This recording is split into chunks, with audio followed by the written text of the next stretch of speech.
Morning, kindergarten, and happy Monday. Today, for our story, we're going to read Good Morning Chick. But before we get started, throughout this entire week, we are going to be listening to stories that are either fiction or nonfiction. So let's review those definitions first. Now, a fiction story, as you know, are stories that are made up. They are not real. Again, they are not real. They are stories that authors make up in their heads and then they write them down. And typically in our fiction stories, we see stories that have a lot of illustrations or pictures, lots of different characters. Sometimes those characters are people, sometimes they're animals, sometimes they're objects. We see a lot of things or even pretend. Creatures that don't even exist in our world are in our different stories and various settings where our characters are located. So that's how we know it's a fiction story. We see lots of characters, different settings, pictures, and even sometimes pretend characters. So we know a fiction story is not real. But we also know that there are stories that are nonfiction. Now, a nonfiction story is real. Nonfiction stories teach us many different things. Very important information and facts, maybe about animals, maybe about different countries, maybe about sports or holidays. But nonfiction stories oftentimes have photographs and they usually have different text features. Sometimes they'll have a table of contents and they'll teach you different facts. And again, those facts can be about anything. It could be about a country, it could be about a state, it could be about music, it could be about animals, any type of thing that you can learn about. That's typically in a nonfiction story. So in a nonfiction story, you're not going to see things that are pretend. You are not going to see things that are made up or talking animals. But in a fiction story, you'll definitely see talking animals or talking objects and lots of pictures. So again, by the end of this story and by the end of this week, you want to be able to decide how you know a story is fiction or if it's nonfiction. Well, let's get started with our first story this week. Our first story is called Good Morning Chick.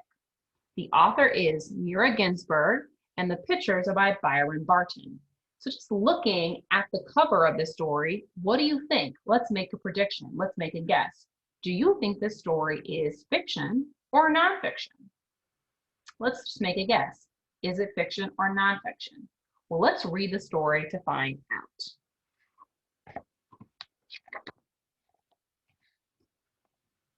There was a little house, white and smooth, like this.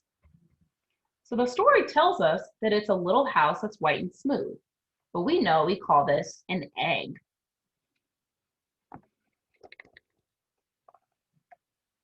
One morning, tap, tap, and crack, the house split open, like this.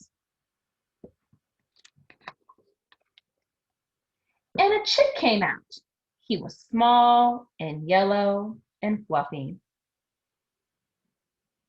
like this. So this is the beginning of our story. Let's think about what's happening in the beginning of our story. We can see in the pictures and in the text that at the beginning of our story, the baby chick is born. It came out of the egg, the hen, its mother, laid the egg, and then it came out of the egg. That's what's happening at the beginning of our story.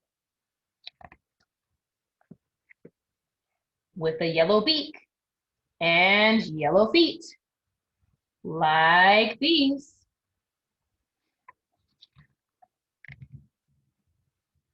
His mother's name was Speckled Hen. She looked like this. So speckled is just another word that means that somebody has a lot of freckles or spots, things of that nature. That's why she's called a speckled hen. And hen is just another word for a female chicken. So let's think about this for a second. Let's stop and think. We know we have to figure out with our big brains if a story is fiction or if it's nonfiction. So what do you think so far? Well, I know in real life there are chickens and chickens lay eggs and they give birth to chicks. So I know that happens in real life. And I can see in the pictures that they're on a farm, and I know that there are farms in real life, but I also see there's lots of pictures. There's not photographs. So maybe it's fiction, maybe it's nonfiction. Right now, I'm not sure. What do you think? Do you think this story is fiction or nonfiction? Let's keep reading. She loved the chick and taught him to eat worms and seeds and crumbs. Peck, peck, peck, peck, peck, peck. Like this.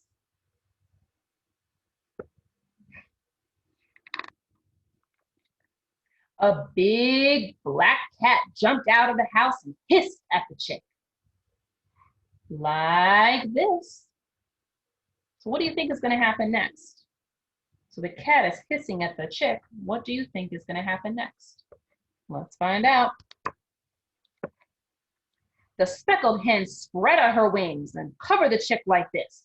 Cluck, cluck, cluck, she scolded, and the cat backed away. Like this. So it looks like the mother hen is protecting her baby from that cat. She's being a good mom.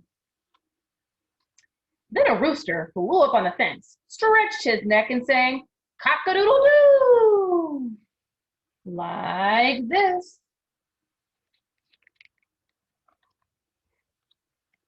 That's easy, said the chick. I can do it too. He flapped his wings and ran.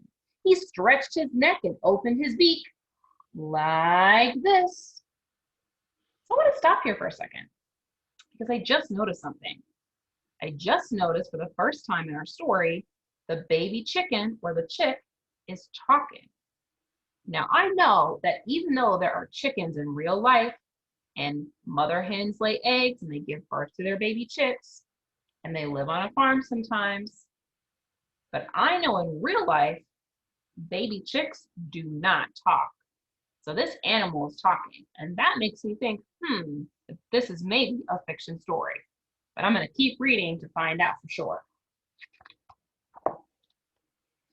But all that came out of his beak was a tiny little peep, peep. He didn't look where he was going, and he fell into a puddle. Plop! Like this.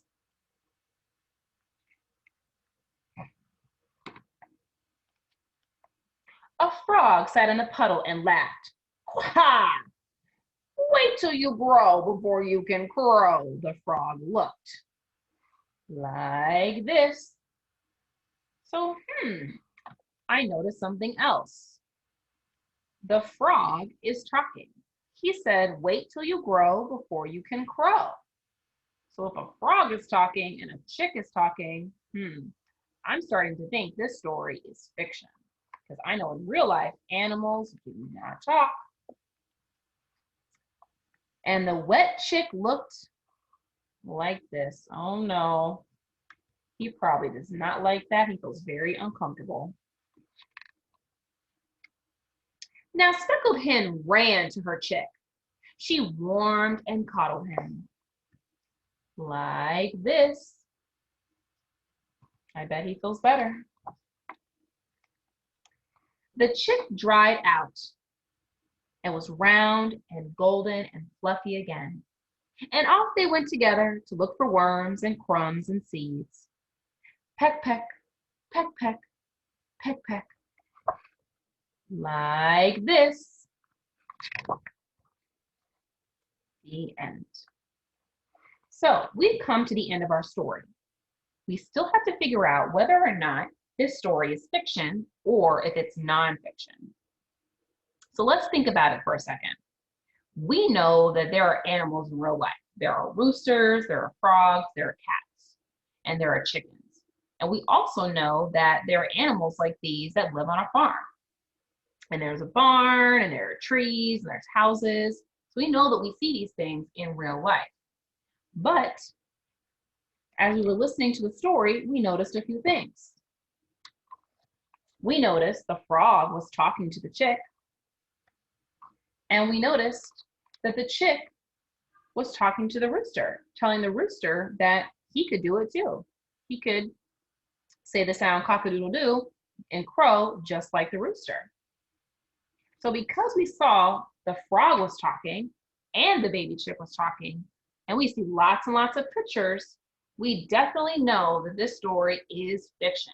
It is not real, it is made up. Again, we saw those animals talking, so we know that's a big clue that this story is fiction. It is not real because animals do not talk in real life. All right, I hope you enjoyed this story. I hope that you enjoy the rest of your Monday. Thank you so much for working your hardest, and I'll see you later. Bye-bye.